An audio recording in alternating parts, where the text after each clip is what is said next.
What's going on, y'all? If loving you is wrong, I don't want to be right. Look, this show is a fucking mess, and I'm very much here for the drama that's unfolding, even though they take forever. But and I gotta keep in perspective that this shit is like a week.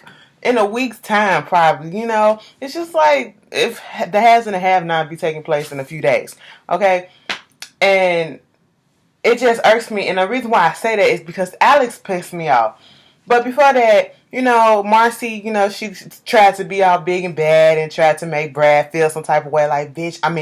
Randall feel some type of way like, bitch, look, I was fucking this dude, and guess who it was? It was Brad. And he was like, oh yeah? Got her pent up against the wall, and I said, you know what, baby girl, you might want to just chill out a little bit. I get what you're trying to do, but you ain't crazy enough to deal and match Randall's crazy, okay? That motherfucker just don't care. And he showed how much he didn't care when he said, bitch, Alex is pregnant. Now, he said that shit to get to her, to say, nah, bitch, the bitch that I was fucking is pregnant. And also for the fact that they've been trying to get pregnant, and he won't put a baby in her, but he can put a baby in Alex. Okay? Now, when he said all that stuff, and he switched from being pissed off and being pissed off at knowing that Marcy would try to let a dude fuck her or whatever, he flipped. This Dr. Jackal, Mr. Hyde, whatever one you want to call it, it just flipped to the other side, and he said, oh, let me tell you this. Alice is pregnant. I put the baby in her, okay? And you want to know how we did it? I fucked her like this, and she screamed my name, and I held up against the wall just like this, and the same thing that you said. And he was like, oh yeah, and she resisted. I said, baby, you sound like rape, okay? I'm just saying. I was like, let her go. You can still get charged with rape if you do something to that girl. And she said, no, okay? Stop it, Randall. You already crazy. Stop playing.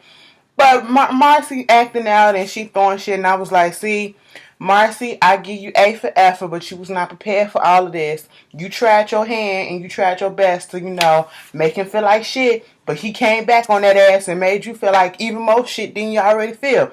And he's sitting there, he laughing about it. Next thing you know, she just like, so she really pregnant? How you know? Oh, I know, because I put that bitch up in there. I said, oh.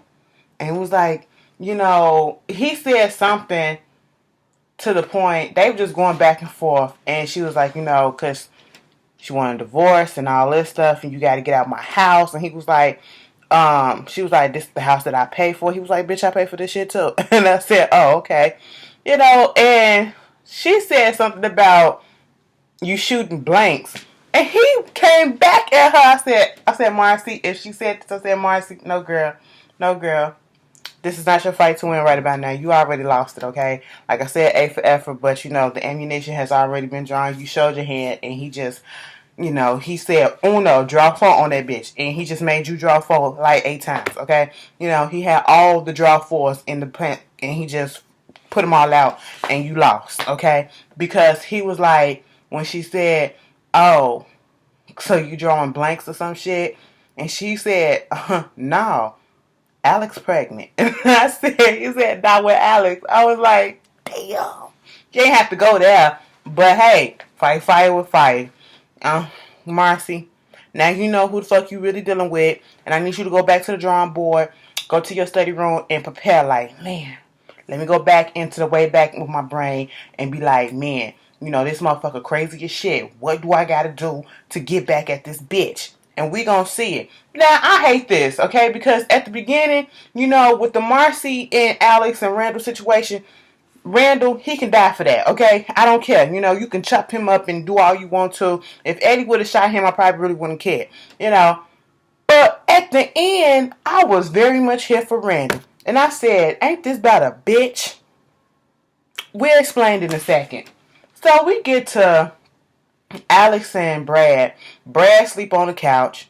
The kids coming down. They like, Daddy, why are you on the couch? He was like, oh my God, here go the little girl. What's going on? Are you and mommy fighting? Like, look, you can stop lying to me because I already know what it is. Just because I look like I'm a little kid don't mean that I got the mentality of a little kid. I see all and I know all. I said, okay, little girl, kids pick up on shit and parents and adults just don't understand that. They pick up on shit that quick. And he was just like, nah, y'all, ain't nothing going on. I just fell asleep watching TV on the couch and all this stuff. And was like, come on, let's go take you to school. Daddy, why do we have to ride the school bus? I don't want to ride the school bus. Jason ass on that school bus, and that motherfucker still picking on me. Didn't we already talk about this? Yeah, but that motherfucker still doing what he doing. Okay, well, you gotta face your motherfucking enemies and get your ass on that bus, and we'll talk to the parents later. Damn, Daddy. That's how the little boy attitude was, I had to urban-fied up a little bit because I was just like, who talks like this? I'm not finna sound, white kids talk like that for real. I know it probably sound ignorant as fuck for me to say that, but do they? Because I done seen some gutter ones that I've been like, knock that little motherfucker out, like now, okay? But, after that, they leave, and Brad get pissed off at Alex, like, why didn't you wake me up? Alex is like, well, you pissed off at me, you not finna talk to me like this, and you want me to wake you up, so you gonna come up and you not gonna sleep in the bed with me, but yet you want me to wake you up and put on this little farce for the kids and all this stuff.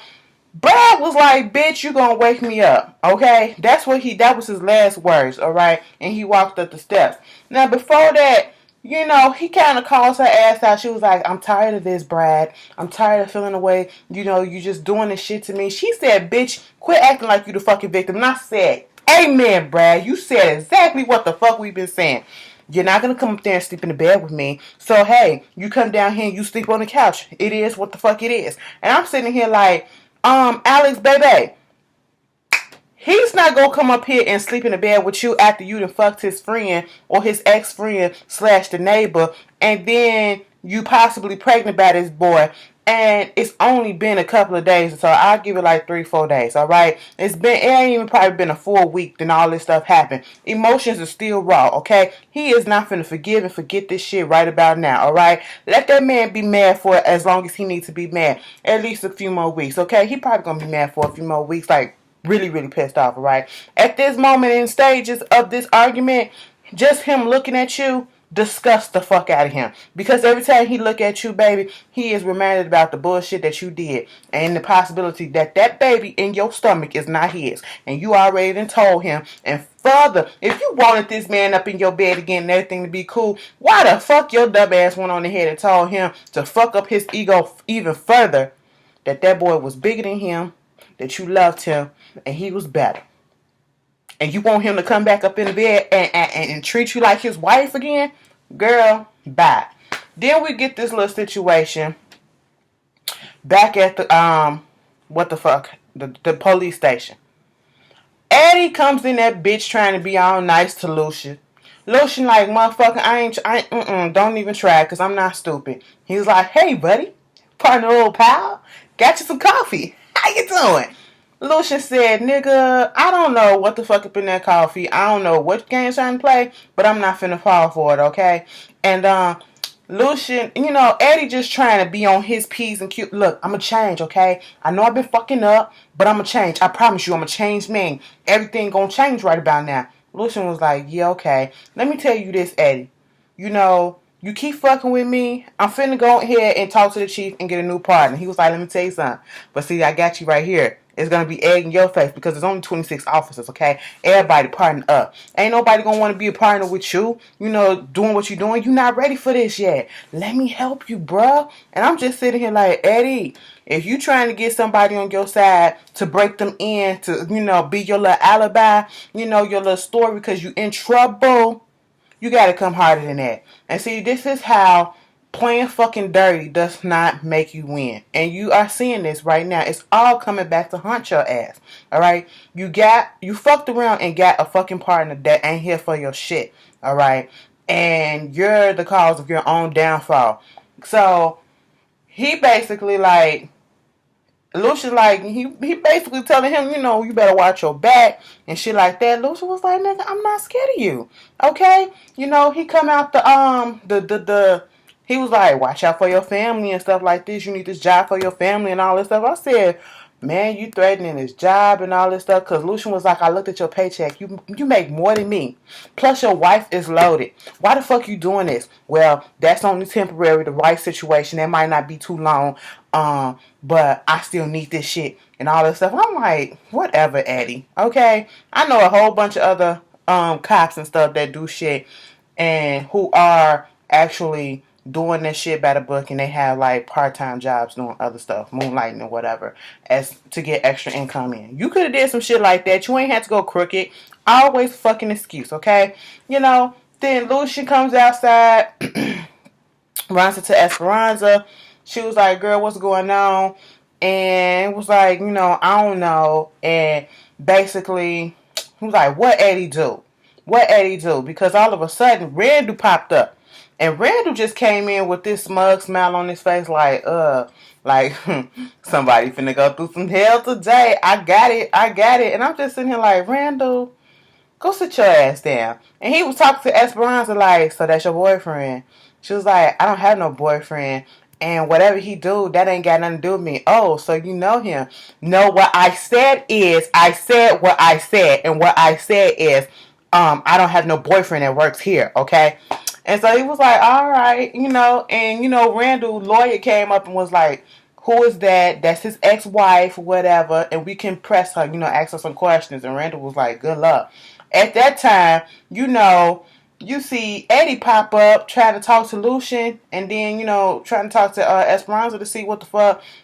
So what you doing? You talking to him? Esperanza was like, let me tell you something. You need to stop fucking playing. Because Lucien, Eddie told him, you're going to be, this shit going to backfire on you trying to talk to the chief. Because Lucien did try to talk to the chief. And the chief was like, I ain't got time today. It's not a good time.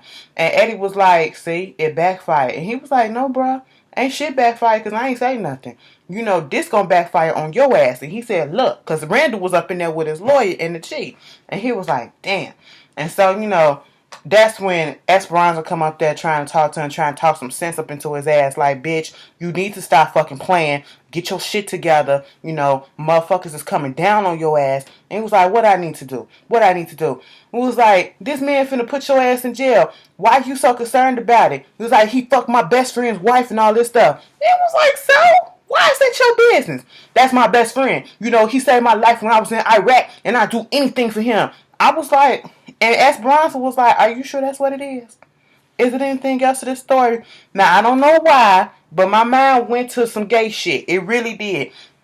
Hey, it is what it is. I thought, maybe he had a little secret love affair or some little feelings for him. But it could be. But then again, it's just that, he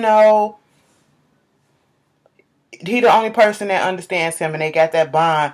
And Brad probably understands that the reason why he act out the way that he do is because he's suffering from PTSD, and did I say it right? Yeah.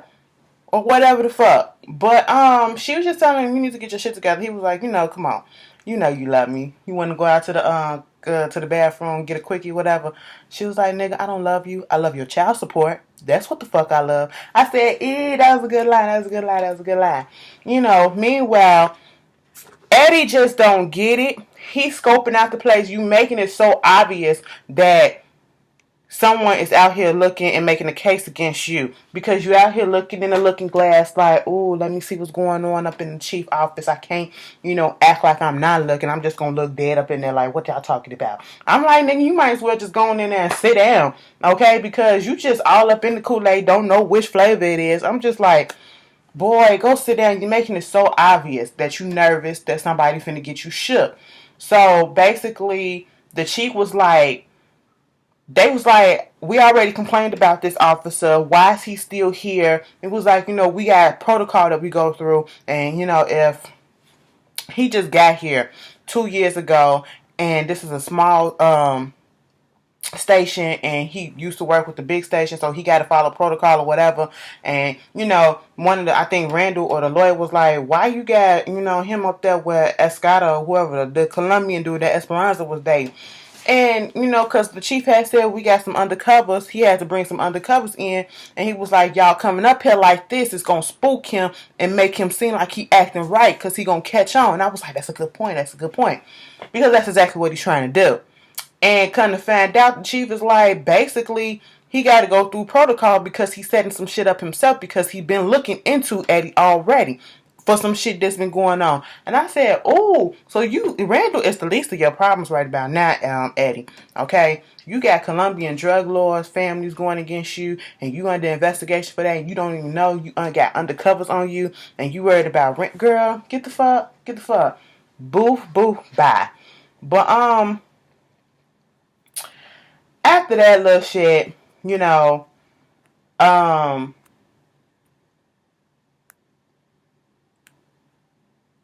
Joey, I'm gonna just get this out the way.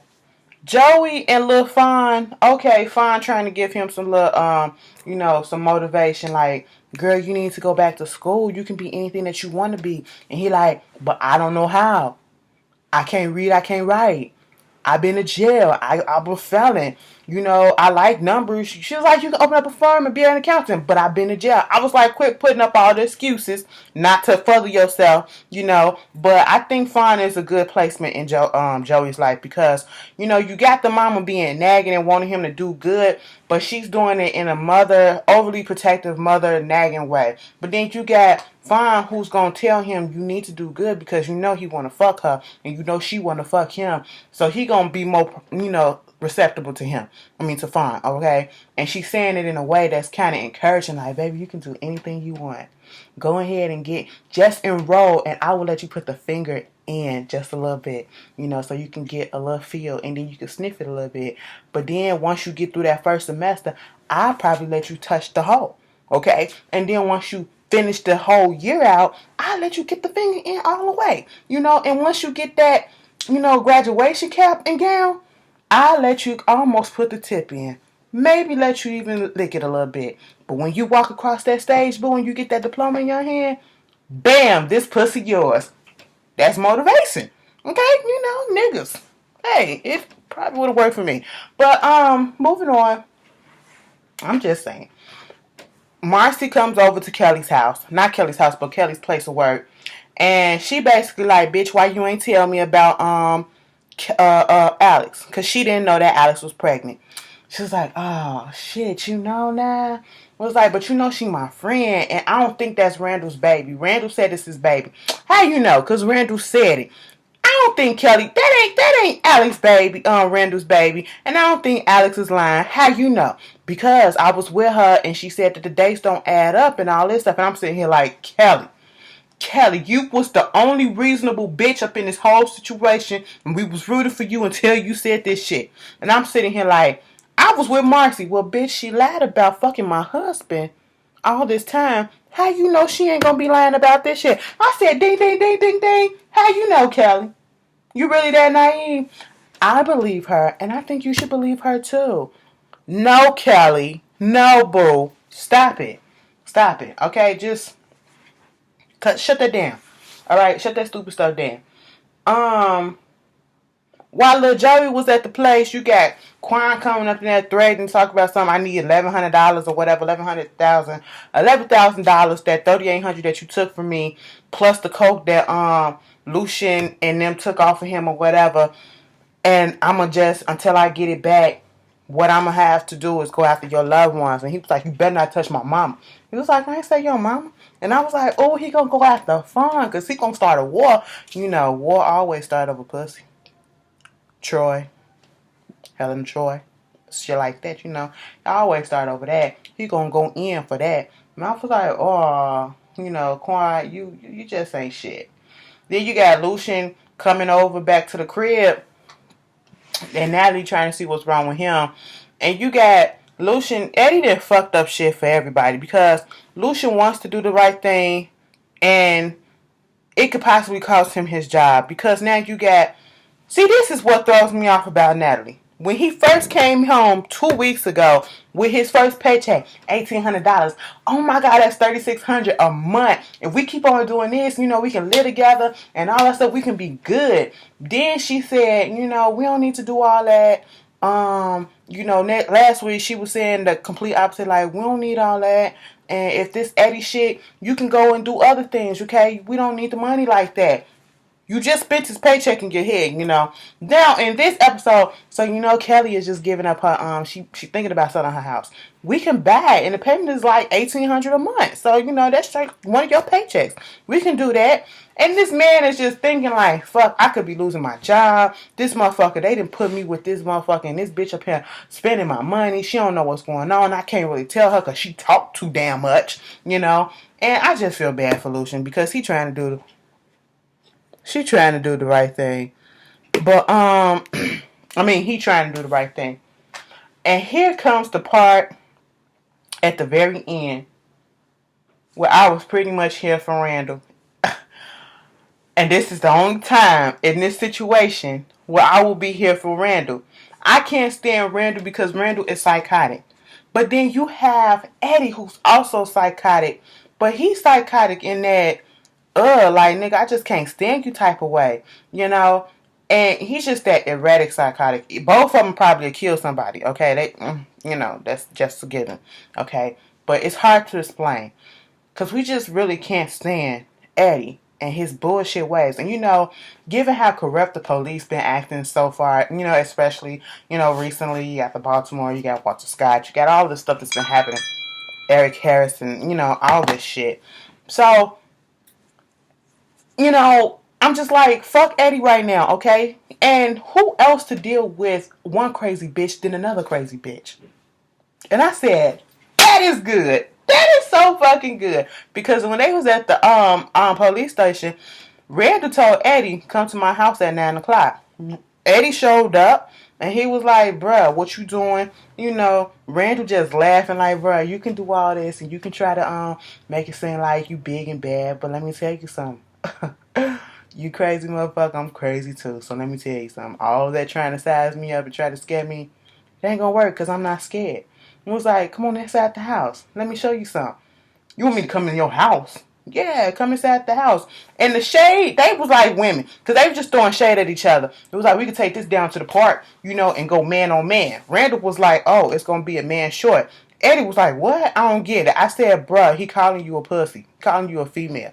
At one point, Eddie was like, Randall was like, come on in or something like that. And, no, he said, say what you gotta say, women first. And then Randall was like, well, then I'll wait for you. I said, oops, okay. They were just throwing shade at each other. But they eventually go into Randall's house. Randall poured out the file about the little Colombian boy. And Eddie's face went like blank, okay?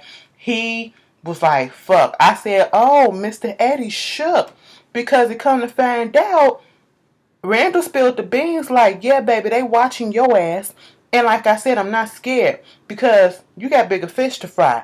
This the boy that you tried to fuck up, and I was testifying on behalf of the sister because she kind of Looney Tune in the murder case or whatever, and I see your face on the wall, baby. They looking after you, okay? And did you see the news? I said, just so happened today in today's newspaper. It just so conveniently happened that they put up in there that the head of this family, the daddy, mind you, go back to last season when they made up and the daddy said, no more bullshit. And when everything was cool, the son went up to Eddie and was like, out of respect for my father, I'm not going to touch you. But the motherfucker ain't got long to live. And as soon as he die, I'm fucking your ass up. And sure enough, in the newspaper saying that he's suffering from cancer and he don't have much time. And Randall was like, you better hope he lives. Because as soon as he die, it's over and donezo for you. Eddie walked out that bitch shook. And Randall was like, I said, what? That was good. I was very much here for that. I wouldn't matter. It wouldn't matter if either one of them go, but I do want Eddie to, I don't know. Who y'all want to go worse? Eddie or fucking Randall? Who gonna win that? I know Eddie gonna get hurt. He gonna get his ass hurt. And I just want him to get knocked the fuck out, really. But that's if loving you is wrong. And y'all tell me how y'all feel, and I'll see y'all later. Peace.